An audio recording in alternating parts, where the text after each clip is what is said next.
Can you guess what sunglasses, silk scarves, linen, cute flats, and textured jewelry have in common? Of course you can. You probably read the title of this video. They are all Italian summer staples. I just got back from living 6 months in Italy and I was just entering summer when I left, but I have had my fair share of summers in Italy as well. And I can safely say that these 5 items are absolutely essential in every Italian's summer wardrobe. I'm keeping them general because everyone has a different version of a wardrobe essential. Welcome if you're new, or even if you're not. My name's Alyssa. I'm a slow fashion stylist with a focus on helping people shop less by loving who they are and what they already have, and I popularized the whole shop your closet idea.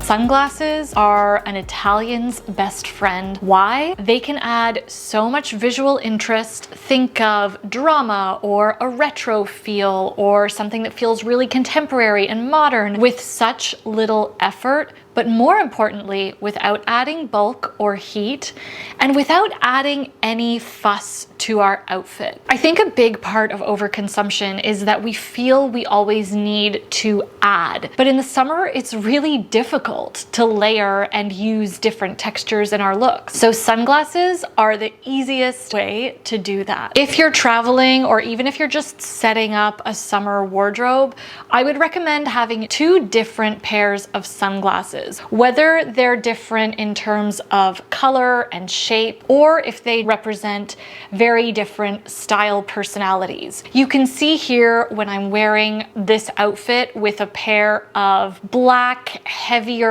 more contemporary frames, that the look feels really classic. But as soon as I switch to these very retro diva kind of sunglasses, the whole outfit changes. Instead, we're focused on the lighter, brighter colors like the white shirt and the sunnies, instead of bringing the eye down to the studded, chunky sandals, which are also very contemporary. Sunglasses are a really great styling tool for when you want to adjust the different aesthetics or personalities in your outfit. For example, if you feel like a look is falling really flat and boring, you can then add a really wild or interesting pair of sunglasses to add some contrast to that. Or if you feel like you have 2 very different styles in an outfit, like for example this one here, the sunglasses can provide a balance between those 2 very different personalities. I left for Italy in the winter, so I had my parents bring me a few key pieces and I forgot to ask them for a big silk scarf, which was a huge mistake. Italians have always used silk scarves as a fantastic styling tool, but it's also a really good way to keep cool. If you have dark hair, then wearing a scarf over your head actually keeps your head nice and cool. This year, silk scarves are a huge trend, and Italians are very forward thinking and do allow trends to lead in their outfits. So I saw silk scarves, oh my God, so many S's, styled, another one, in multiple ways this summer. The most prevalent being tied around the waist, almost as a belt. I haven't seen this in the past in Italy. It's usually been on the head or as a top.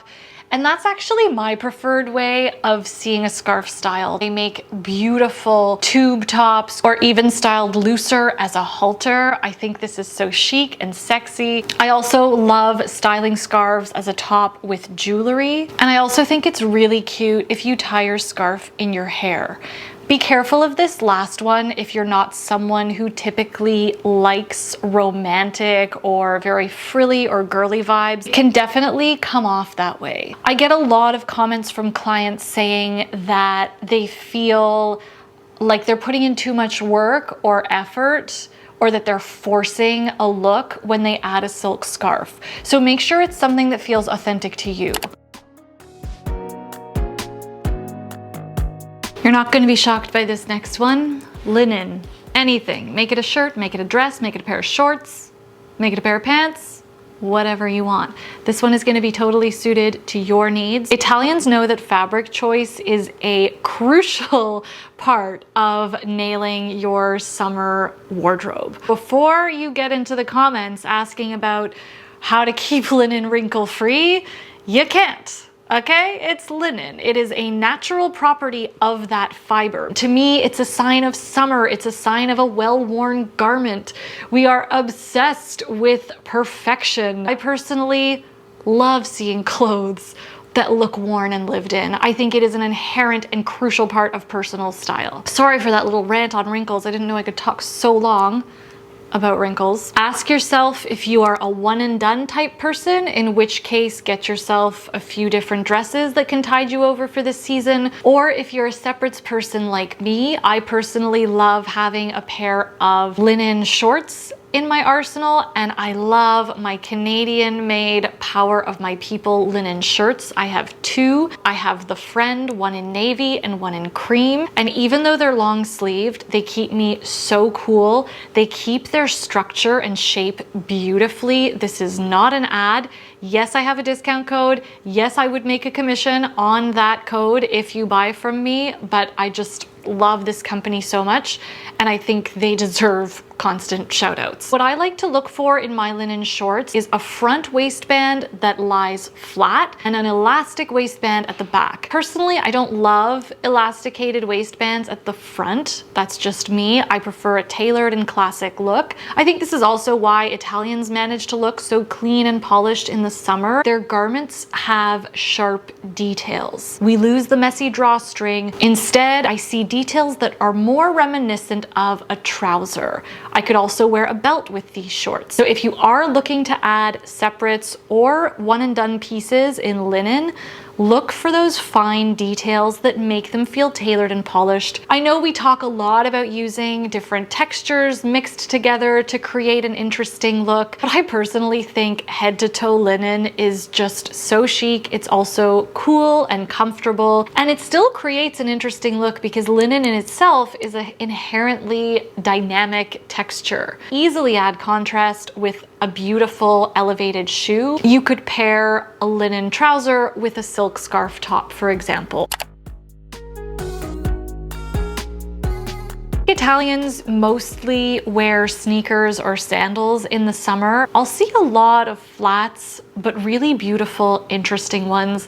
Sometimes they're mules, sometimes they're just easier to ride their bikes around the city, but it's always interesting. I personally added the whole pointed or almond shaped toe because that's just my personal preference. I think a pointed toe flat can add a lot of that polish that we lack in summer clothes. In the summer, things just inherently feel more casual. So the footwear, just like the sunglasses, is a really easy, low effort way to add some polish without any fuss. I personally love to see summer flats styled with dresses, with shorts, or with a wider leg trouser. These are really important because if you are doing your evening walk, or it's called the passeggiata, it feels more put together and dressed, and it feels like you're making more of an occasion out of your evening. This is something that Italians do and celebrate, in fact, is making everything feel like an occasion, like it's important, like that moment deserves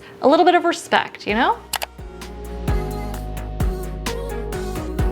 Textured jewelry. Italians are masters at accessorizing with jewelry, and I've seen this over many seasons, not just the most recent ones, but Italian women choose accessories that are bigger and brighter, and they coordinate so well with their outfit. Not in a matchy-matchy sense, but they will deliberately add texture, color, or cohesion this way. We're talking things like gemstones, starfish or shell crochet or macrame. I feel like these textures really embody summer, but also they're not heavy on the body. These Cézanne earrings are a great example. They're light, but they're so impactful. I love wearing them. I've been wearing them with almost everything from simple tanks to button-up shirts. I'll leave a link for them in the description. They're so good. So that is what I have for you today. I hope you enjoyed today's video. These are all things that we likely already have in our closets. So I hope this helped. Give this video a thumbs up if you did like it, or if you learned something new, hit subscribe if you haven't already, and I will be back with another slow fashion video. Thank you so much for watching. Ciao.